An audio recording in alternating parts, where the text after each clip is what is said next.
오늘 우리에게 주시는 하나님 말씀은 시편 71편 1절부터 13절까지 말씀입니다. 시편 71편 1절부터 13절까지 말씀 우리 같이 한 목소리로 읽겠습니다.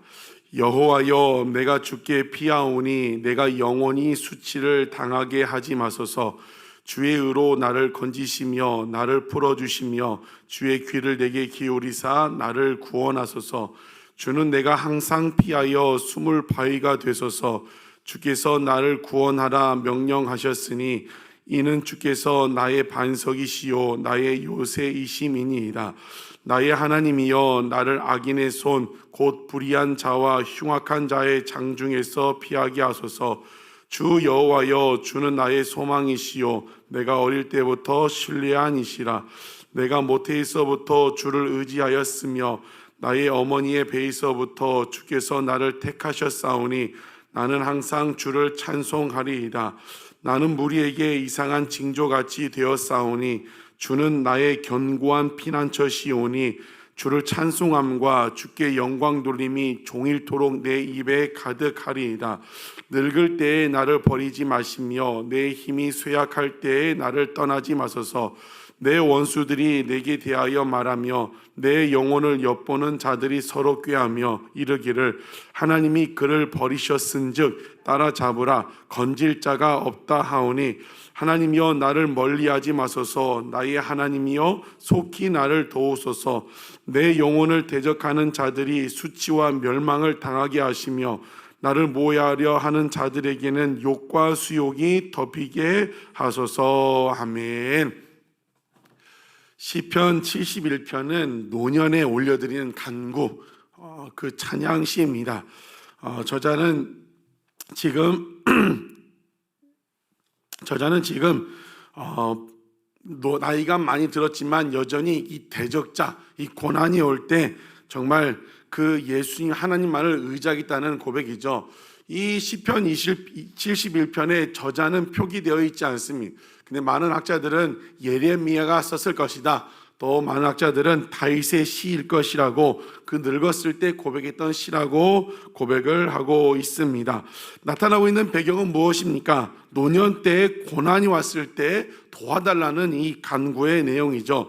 1절부터 4절까지 도와달라 간구하고 있습니다. 1절에 여호와여, 내가 주께 피하오니 내가 영원히 수치를 당하지 않게 하소서. 2절 3절 같이 계속 이야기하고 있습니다.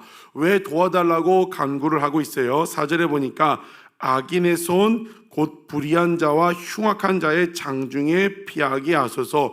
노년 때에 대적자가 생겼고 또 고난을 당하는 상황을 이야기를 하고 있는 것입니다. 여러분, 이 시편은 중요한 사실을 알려줍니다. 고난은 나이가 먹어도 우리에게 찾아온다는 겁니다. 정말 나이가 먹으면 완숙하면 고난이 없고 평안한 삶을 살 것 같지만 나이가 들어도 고난은 찾아온다. 고난은 늘 우리에게 찾아온다는 것을 이야기를 하고 있습니다. 심지어 내가 하나님을 잘 믿어도, 예수 잘 믿고 신앙생활 잘 해도 찾아온다는 것입니다. 그럴 때 어떻게 하냐는 거예요. 내가 신앙생활 잘하고 노년에도 고난이 없을 때 어떻게 하는가? 5절에 답을 이야기하고 있죠. 주 여호와여, 주는 나의 소망이라는 겁니다. 여러분, 정말 어떤 형편과 상황 가운데 나이가 들었을 때도 정말 하나님만을 소망으로 삼을 수 있는 여러분 되시기를 주의 이름으로 축복합니다. 특별히 오늘 시편을 통해 어떻게 하고 있어요? 어떤 하나님을 의지합니까? 5절에 내가 어릴 때부터 신뢰하니, 6절에도 내가 모태에서부터 주를 의지하였고 나의 어머니의 배에서부터 주께서 나를 택하셨다. 나의 어머니 배에서부터 주께서 나를 택하셨다. 택하셨다는 단어가 원어적으로 뭐냐면 탯줄을 끊는다는 거예요. 내가 태어날 때부터 하나님이 함께 하셨고 탯줄을 끊어주심으로 말미암아 여기까지 왔던 그 하나님을 이야기를 하고 있는 것이죠. 한마디로 무엇입니까? 어렸을 때부터 함께 하신 하나님을 기억하고 그 하나님을 소망으로 품는다는 거예요. 어떤 상황 가운데요? 노년에 고난이 찾아왔을 때 어렸을 때부터 함께 하신 하나님을 기억하고 소망을 삼는다는 것입니다. 예레미야 아니면 다윗이라고 학자들은 이야기한다고 했습니다. 다윗이라면 무엇입니까? 어렸을 때 목동이었을 때 양을 쳤을 때 사무엘상에 뭐라고 고백해요? 사자와 곰이 왔을 때 함께 하시고 지켜주셨던 하나님.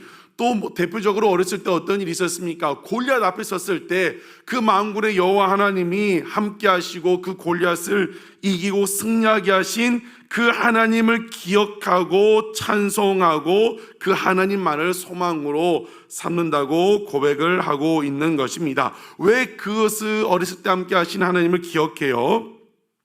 그 하나님이 지금도 함께 하시고 앞으로도 여전히 함께 하시기 때문입니다.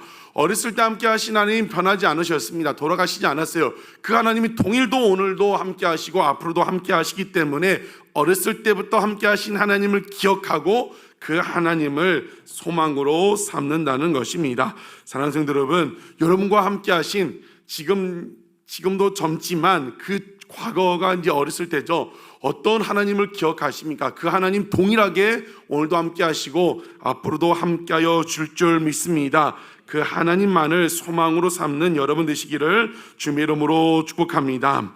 7절에 보면 나는 무리에게 이상한 징조같이 되었다는 겁니다. 이 7절의 해석이 참 다양하게 해석하는데 이상한 징조, 사인, 경이로움 여러 가지로 해석을 하는데 어떻게 이걸 7절 해석하냐면 무리에게 이상하게 여기게 됐다, 이상하게 쳐다봤다. 왜 그러냐면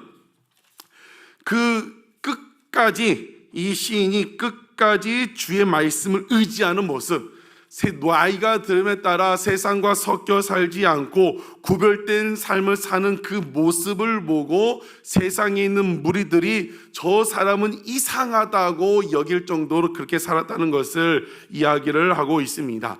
여러분, 일반적으로는요, 나이가 들면 몸이 약해짐, 또 마음도 약해집니다. 그래서 어떻게 돼요? 신앙도 약해질 때가 있다는 겁니다. 그래서 그 젊었을 때는 굳은 믿음으로 살지만 나이가 들고 형편이 어려워지면 세상과 적당히 타협하고 싶은 마음이 들 수가 있다는 것입니다.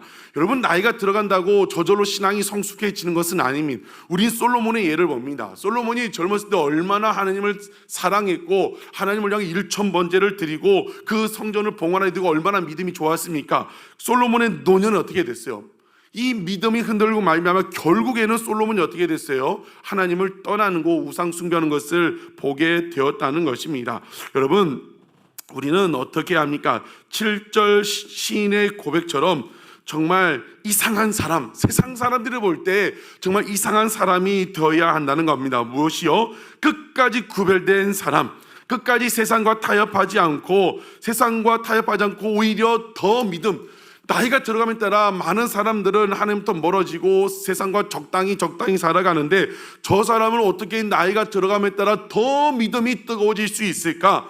절대 세상과 타협하지 않는 그런 모습, 그러면 말미암아 저 사람은 진짜 이상한 사람이, 유별난 사람이다. 여러분, 그런 이야기를 들을 수 있는 저와 여러분 되시기를 주님의 이름으로 축복합니다. 그러려면 지금 모습을 점검해야 합니다. 나는 시간의 지남에 따라 작년보다 올 초부터 지금 11월 이제 추수감사주의를 1년 결산을 맞이하는데 나는 뜨거워지고 있는 사람인가? 아니면 적당히 하고 싶은 마음이 들고 있는가? 그 마음은 여러 가지 하루에도 12번 갈등이 들죠. 여러분, 우리의 모습을 점검하는 말미암아 정말 솔로몬처럼 나이가 들어서 적당히 괜찮아 그러면 말미암아 변질되는 인생이 아니라 오늘 시인의 고백처럼 세상 사람 봤을 때 저 사람은 이상하다고, 유별나다고 그런 이야기를 들을 수 있는, 더 오히려 뜨거워질 수 있는 저와 여러분 되시기를 주님의 이름으로 축복합니다. 그렇게 삶을 원하는 마음으로 9절에서 시인이 고백하는 거죠. 주여, 늙을 때 나를 버리지 마시고 내 힘이 쇠약할 때 나를 떠나지 말라. 끝까지 나와 함께 해달라고 고백하고, 시인도 끝까지 하나님과 늙을 때도 주님을 붙잡으라고 고백을 하고 있는 것입니다. 여러분, 이 9절의 고백이 우리의 기도 제목이 되었으면 좋겠습니다. 주님, 늙을 때 나를 버리지 마시옵소서. 내 힘이 쇠약할 때 나를 떠나지 마소서. 늙을 때 변질되지 않고 오히려 주님을 더 사랑할 수 있는 내가 되게 해달라고 기도하는 우리가 되기를 주님의 이름으로 축복합니다. 정말 그렇게 기도 제목처럼 될 줄로 믿습니다. 그런데 우리가 그렇게 살 때 하나님은 칭찬하지만 세상 사람들은 어떻게 합니까? 우리의 대적 원수 마귀, 우리 주변 사람들은 무엇이라고 얘기해요? 11절에 이르기를 하나님이 그를 버리셨다고 이야기를 합니다. 노년에도 고난이 온다고 했어요. 어려움이 옵니다. 세상과 타협하지 않고 끝까지 믿음 지키고 내가 말씀대로 살리라, 그렇게 하면 하나님은 기쁘시게 하지만 주변 사람들은 어떻게 해요? 하나님은 그를 버리셨다. 지금 말로 하면 무엇이요? 믿어도 소용없다는 거예요. 지금 네 모습을 보라는 거예요. 너의 모습을 보라는 거예요. 그렇게 노년에도 하나님 말씀 의지한다고 하고 하나님을 의지한다고 하고 그 주님을 소망한다고 했는데, 야 너의 모습을 봐, 믿어도 소용없다고 사람들은 조롱하고 비난하고 공격한다는 것입니다. 여러분, 그럴 때 우리는 어떻게 합니까? 12절 13절에 시인이 고백합니다. 그럼에도 불구하고 하나님이여 나를 멀리하지 마소서. 나의 하나님이여 속히 도와주소서. 무엇입니까? 세상 사람들이 뭐라고 하든 어떻게 해요? 나는 끝까지 하나님을 의지하겠다고 고백을 하고 있는 것입니다. 사랑하는 성도 여러분, 디모데 후서는 사도 바울의 유언과 같은 서신이라고 해요. 모든 사역, 젊었을 때 다메섹 가는 길에서 만나주신 하나님과 함께 복음을 쭉 전하고 마지막 노년 60이 넘었을 때 고백하는 것이 디모데 후서죠. 디모데후서 4장에 뭐라고 고백합니까? 나를 달려갈 길을 마쳤다. 이제 후로는 의의 면류관이 예비되었다. 끝까지 완주했다는 것을 고백하고 있는 것입니다.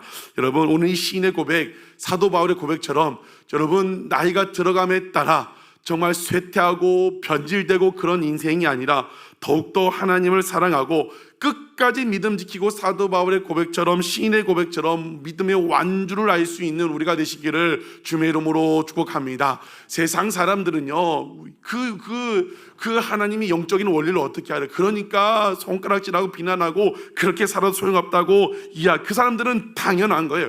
우리는 누구 앞에서만 살아가는 거예요? 고람되어 하나님 앞에서 단독자로 살아가는 것입니다. 찬양 가사처럼 주님이 기억하시면 족합니다. 여러분, 정말 시간의 지남에 따라 어렸을 때부터 함께 하신 그 하나님 또 업그레이드되고 더욱더 뜨거워진 마음, 세상 사람들이 저 사람은 정말 유별나다, 어떻게 저럴 수 있느냐, 칭찬이죠. 칭찬. 예수쟁이라는 거는 칭찬이라고 했습니다. 그럴 때 정말 흔들리지 않고 이 신호 고백처럼 더욱더 주님을 사랑하고 끝까지 이긴 자 될 수 있는 저와 여러분 되시기를 주의 이름으로 축복합니다. 결과것은 노년에도 고난은 계속해서 찾아옵니다. 흔들리지 않고 오늘 시인의 고백처럼 끝까지 하나님 의지하고 믿음으로 승리할 수 있는 저와 여러분, 나이가 들어감에 따라 더 기도하고 더 영적으로 깨어있고 더 믿음의 길을 걸어갈 수 있는, 완주할 수 있는 저와 여러분 되시기를 주의 이름으로 축복합니다.